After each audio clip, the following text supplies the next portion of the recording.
insya Allah kami berdua tetap kuat, tidak seperti para pengkhianat.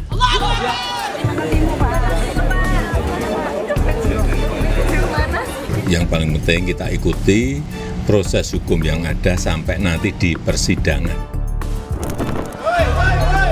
Usai penahanannya ditangguhkan Kejaksaan Negeri Jakarta Selatan, Roy Suryo melanjutkan langkah hukumnya dengan mengajukan gugatan pra-peradilan atas penggeledahan dan penangkapannya ke Pengadilan Negeri Jakarta Selatan.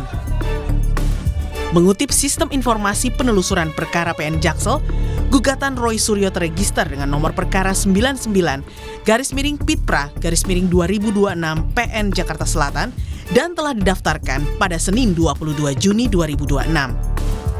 Tercatat, ada 2 termohon yakni tim penyidik di Reskrimum Polda Metro Jaya dan Kajati DKI Jakarta.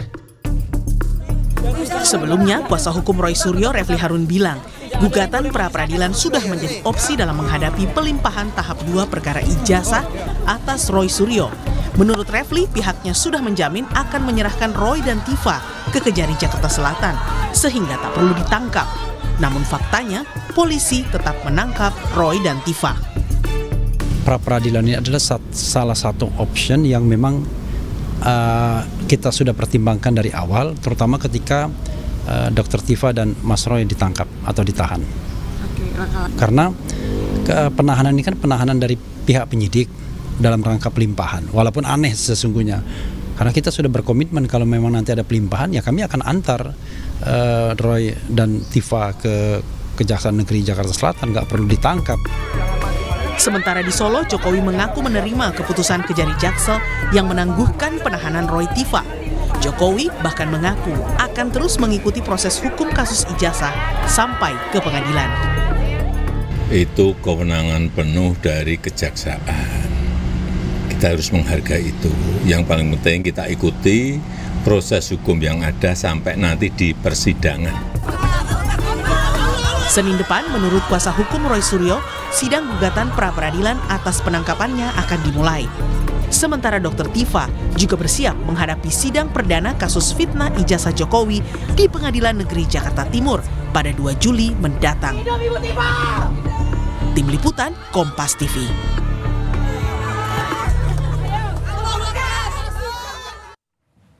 Tak terima tindakan penangkapan dan penggeledahannya, Roy Suryo resmi mengajukan gugatan pra-peradilan ke Pengadilan Negeri Jakarta Selatan.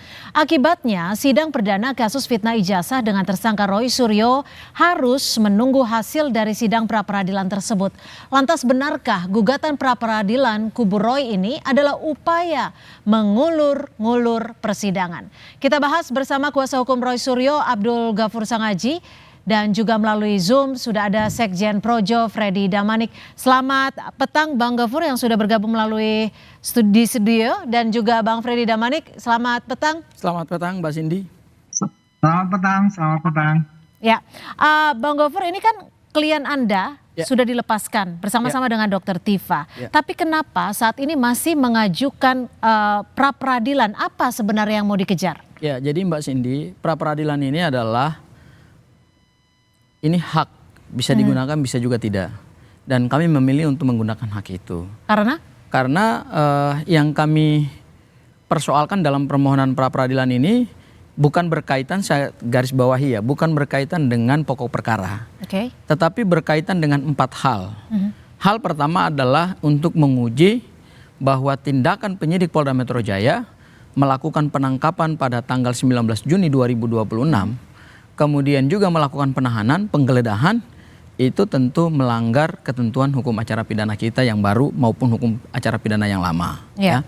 Kemudian yang terakhir adalah kami minta juga supaya ada pernyataan dari pengadilan atau putusan pengadilan terkait dengan status pencekalan Mas Roy. Ya kan? Karena selama ini setelah berkas perkara dilimpah kepada jaksa penuntut umum, pihak Polda tidak pernah memberikan kejelasan terkait dengan status pencekalan, ya.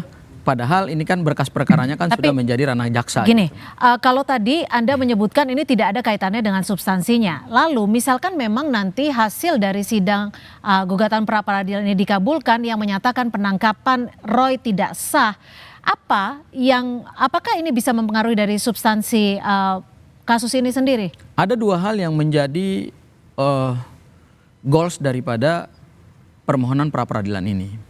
Yang pertama adalah kami ingin mengembalikan harkat dan martabat seorang warga negara yang saat itu memang di Polda Metro Jaya masih statusnya sebagai tersangka dan kemudian sebentar lagi akan berstatus sebagai terdakwa kalau berkas limpah pada Pengadilan Negeri Jakarta Timur.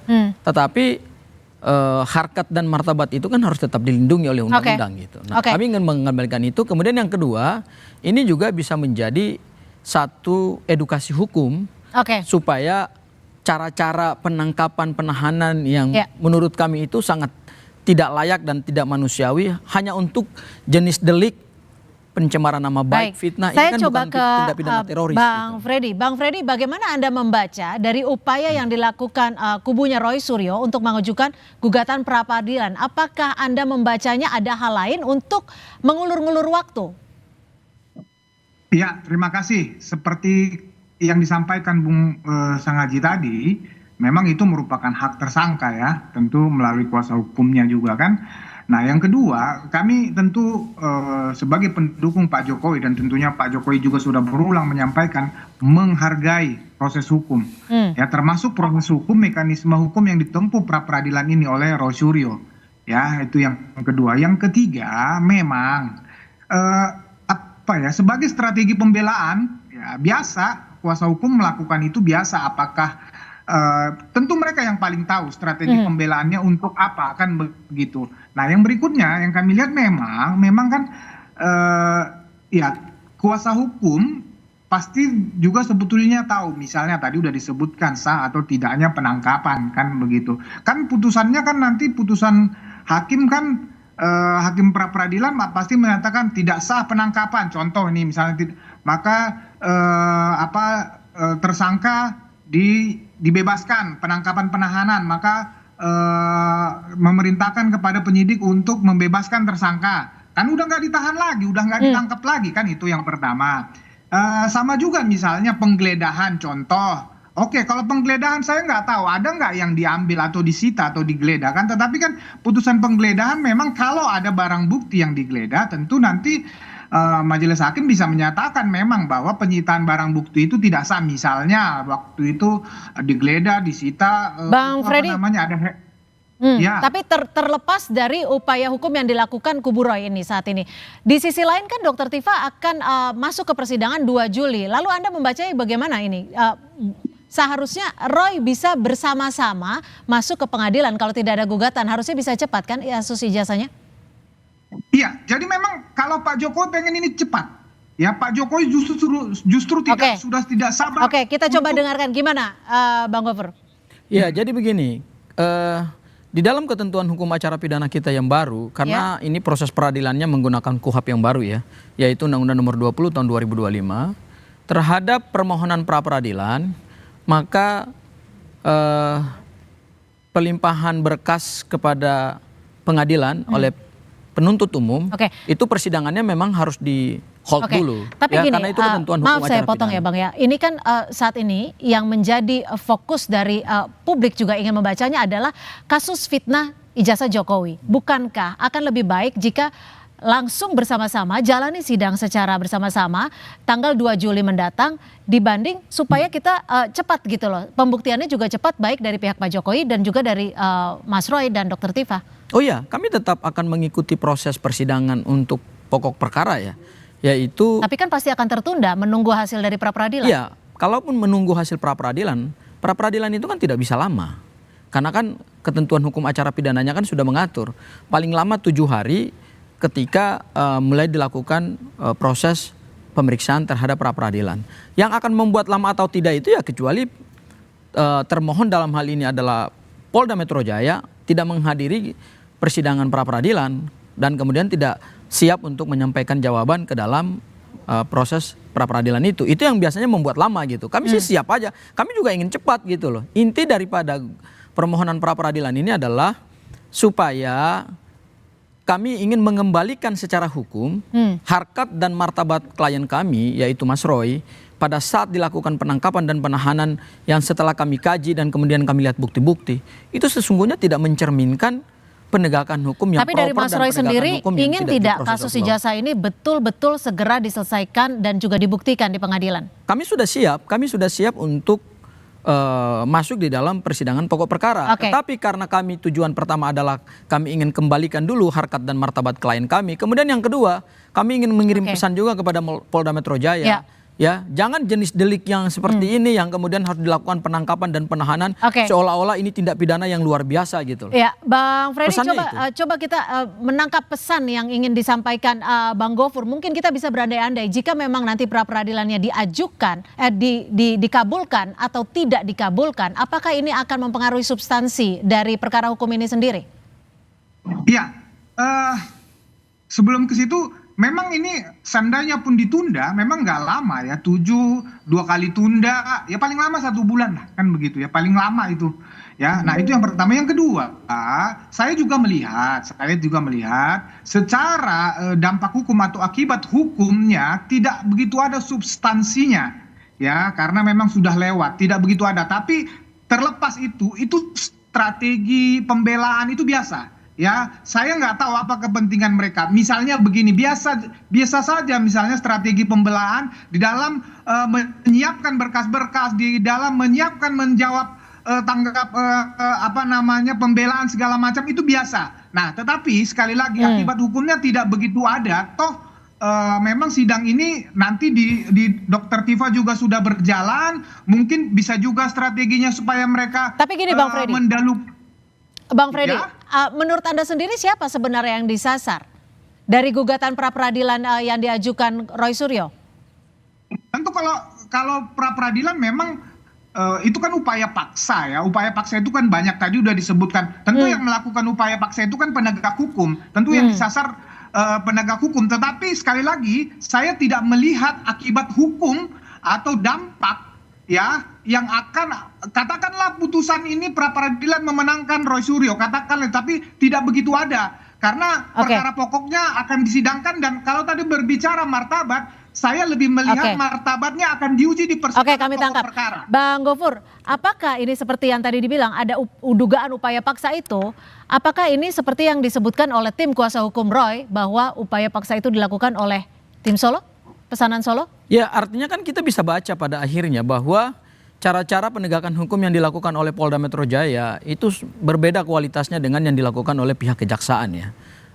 Yang dilakukan oleh Polda itu 3 hari sebelum pelimpahan berkas perkara kepada penuntut umum termasuk juga penyerahan tersangka, itu kenapa menjadi pertanyaan kami juga, apa urgensinya dilakukan penangkapan pagi-pagi jam 7 gitu. Langsung saja yang disasar siapa? Ya, yang kami sasar adalah kami hanya ingin mengembalikan hak dan martabat klien kami yang diperlakukan secara tidak manusiawi, secara tidak adil, kemudian harus ditunjukkan kepada publik proses penangkapan dan penahanan itu gitu. Seolah-olah ini. Tapi kalau ini bagian dari proses hukum, proses penangkapan bukannya sudah wajar?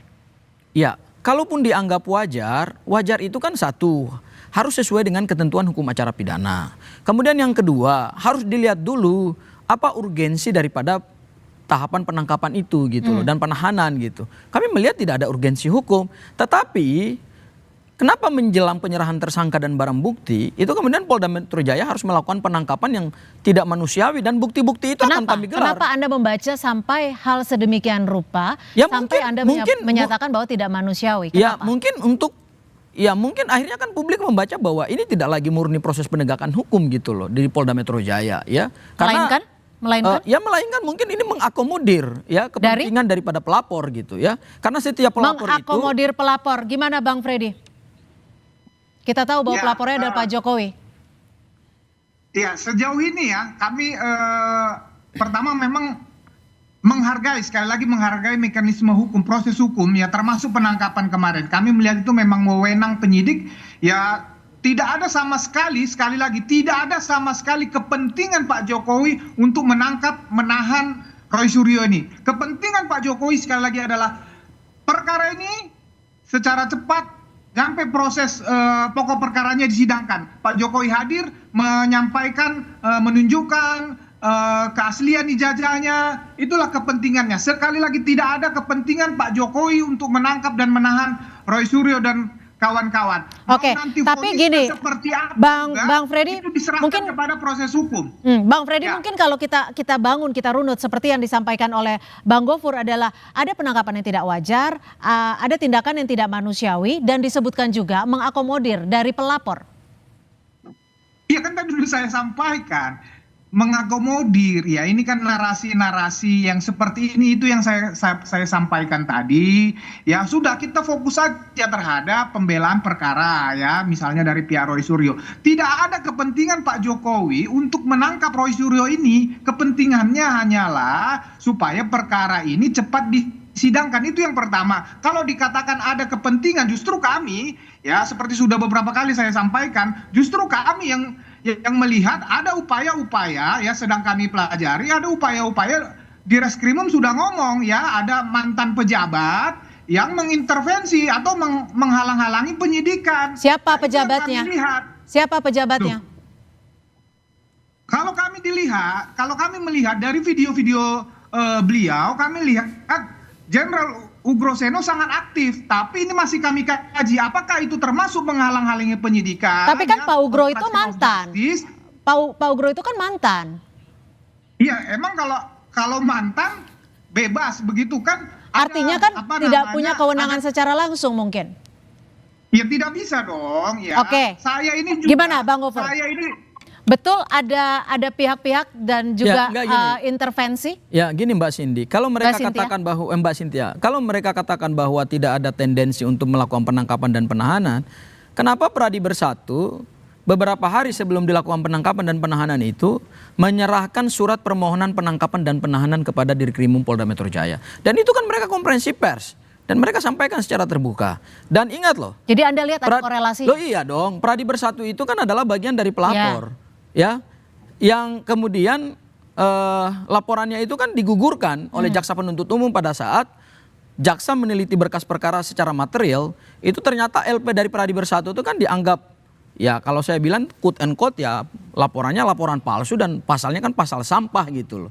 Kenapa kemudian terhadap laporan-laporan yang tidak relevan, yang selama ini mereka menuduhkan klien kami atau menuduh klien kami melakukan melakukan ujaran kebencian, membuat kegaduhan, ini kan selama ini yang mereka glorifikasikan. Sehingga atas dasar laporan-laporan tersebut, beberapa hari sebelum diserahkan kepada jaksa penuntut umum, mereka menekan Polda Metro Jaya. Dan banyak sekali relawan-relawan Pak Jokowi yang selalu meminta bahwa ini Roy Suryo harus ditangkap, ini Dr. Tifa harus ditangkap. Akhirnya yang terjadi kan kita lihat adalah keinginan itu memang pada akhirnya kan diakomodir oleh Dirkrimum gitu loh, dengan memerintahkan anak buahnya atau penyidik-penyidik untuk melakukan penangkapan dan penahanan. Dan oleh karena itu Anda mewakili klien Anda mengajukan pra peradilan untuk menguatkan narasi bahwa ada penangkapan yang tidak manusiawi dan juga tidak wajar. Ya, itu sebenarnya sasaran dari kami. Jadi kami tidak dalam maksud untuk menunda perkara pidana ini, kami juga tidak dalam maksud untuk menghindari proses peradilan ini, tetapi sebelum kita masuk pada pokok perkara, semua harus clear and clean bahwa proses penangkapan dan penahanan yang terjadi pada tanggal 19 Juni itu, publik Indonesia harus tahu melalui satu peradilan yang terbuka untuk umum.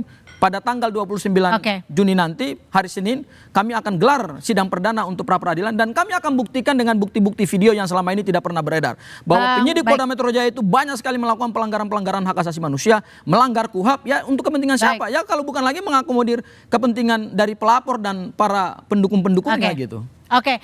Bang Freddy, singkat saja, tanggal 2 Juli Pak Jokowi hadir dalam sidang perdana Dr. Tifa? Tanggal 2 Juli kan belum ada di situ pemanggilan Pak Jokowi. Bukan, ya, mungkin sebagai melihat ataupun menyaksikan. Ya mungkin cukuplah orang-orangnya, pendukungnya saja, misalnya kayak saya ini relawan-relawannya cukup memantau Pak Jokowi nanti hadir di persidangan pasti setelah beliau dipanggil oleh majelis hakim ataupun oleh jaksa penuntut umum. Demikian. Baik, terima kasih Bang Freddy Damanik, terima kasih Bang Gofur sudah hadir di studio, terima kasih.